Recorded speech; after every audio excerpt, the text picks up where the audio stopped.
despite these trainings, what are other challenges that you think are still confronting the military, that we still have something like Boko Haram, raging for over a decade now? What are those challenges that are militating against, at least debilitating this non-state actors to such a point that we wouldn't be hearing Boko, we shouldn't be hearing Boko Haram 10 years after? Speaking from as a person, not under my institution, or I'm not speaking under this thing. Personally, I think the will of the government to take this thing out is not there.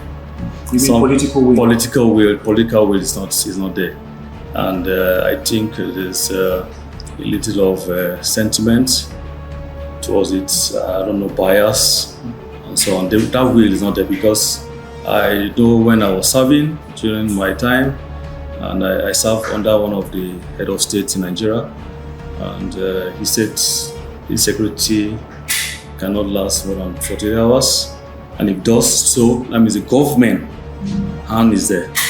So are you saying it's not lack of capability or logistics for the military or security forces that is prolonging this war on insurgency in especially northeastern Nigeria? I don't think it's that we have the capability to withstand the threat. We have the capability to take away this thing, but it's the political will that's not there. We have the intelligence, but more so interagency cooperation is one of those things. Because if you look at the DSS can have information and they want to give to the army might not take it serious, or the DSS might not want to give that information to the army. At the same time, they need that collaboration. There's no collaboration between the government security forces. I think that is one key thing that is, we call it, having them to not be able to cope.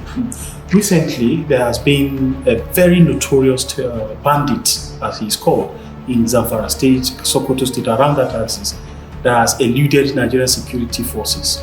But Nigerian forces, within a couple of days, he was apprehended. How would you respond to this, especially now that Niger, for example, is also angling towards forming an alliance, which they refer to as the Sahelian Alliance, that is Burkina Faso, Mali, and now Niger is trying to join that forces also?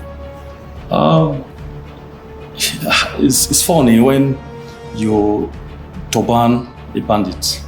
What do you think about that? You are telling the people that you are directly support. You don't turban, you don't give chieftaincy to bandits. So that shows that you are not. I don't want to say that they are parts and parcel.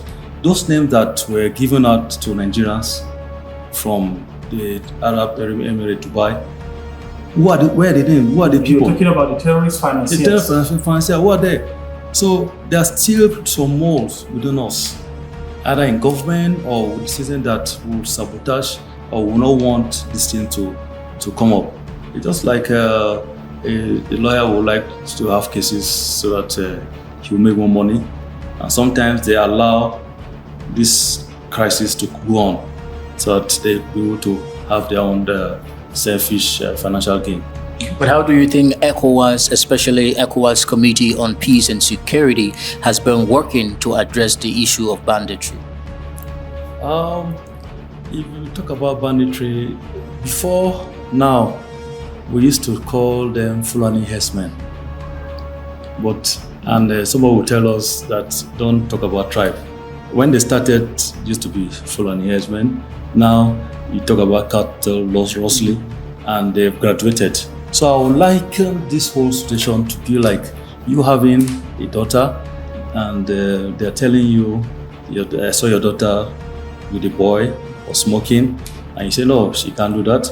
Then the next time, your daughter now bring the boy to the house and smoking, and you travel. Your neighbors still say, your daughter has brought this guy here. You say, oh, not. Then the next time you are around and he brings the guy and smokes in the house while you are there. So you can see the three stages. That means that they are getting bolder because they just feel that penalty is really not necessary. before in Nigeria, there used to be firing squads. There used to be firing squads, you just get and just kill. But now they don't do that because it's not a military regime. So this boldness of these people are, because now people now say, so everyone will be shouting, oh, why is this thing like this? But they don't know that they think this whole issue has been like this for a while. So we need to look at getting this information. I used an analogy because that people telling you is not like the community telling you, look, when we talk about community policing, giving you information this is happening and you pay less attention or move your face one side.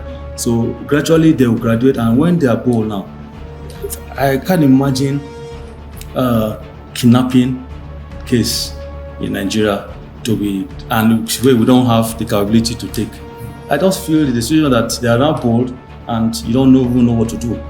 Yeah. Particularly with respect to how government treats the spouses of injured or soldiers who pay the supreme sacrifice. How does this impact on the morale of those who are still serving or those who have intention to join the armed forces? The way the government treats the spouses of injured soldiers, treat the injured soldiers, and then the way it also treats the spouses of those that they left behind. Is this in any way impacting on the morale of the serving personnel and those who actually intend to join the armed forces? To be very honest, the military, they treat, I'm a veteran, so, and I've seen when we go for renewal or whatever validation of our pension, I see military spouse coming to claim their entitlement of their lost people. Then for the treatment, we still do that. The military still do take care of that. So that the morale is not there. Sometimes it's the social media stuff that you just see, but actually the military still take care of this because every day people still want to join the military after seeing all these things. The only difference is that, in the military we have double discipline, imposed discipline. So that's why you can be able to tolerate, because your salary, for example, now is not commensurate with the next civilian. Yeah, but because you already have that imposed discipline, you are fine. But the civilian outside will be seeing that your pay as nothing. What the government is doing or the military is doing, they will see it as nothing.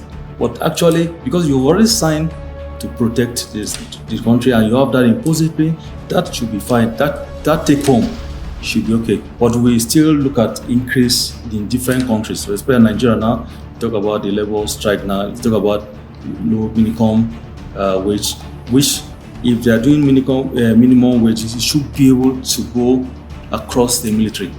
But generally, I think people still, the morale is not low in respect of the care. Okay, very quickly, because you're a veteran, I'm sure this should interest you. Recent events where we have citizens attacking armed forces or even killing them. How well does this speak of a country? And what impact does it have on the security architecture going forward? I think, like I mentioned earlier, maybe when you step out, I think is the citizens, they're not happy with the government.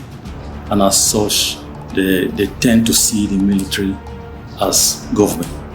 And secondly, because of the insecurity in the country, the military are now having to do what the police is supposed to be doing, internal security. Though they are entitled to have internal security, because we know we have IS, they are entitled to have internal security, but because of the present situation, they see that military. In those days, the crown of the military, everybody in school, everybody will say that don't let that crown go down. So by the time they are fighting, civilians are fighting the soldiers, people will come to attack those people because they don't want that crown to go down. But now, the civilians or the citizenry, they are looking at the military as government, which is not true. So we don't want to blame them. So the government need to do more to emphasize or orientation of getting full information so that hope will be built again, so that trust will come again. we sincerely want to thank you very much for allowing us to invade your office despite your very, very tight schedule today. Thank you very much, sir. My pleasure. Nice to hear from you. Thank you, sir.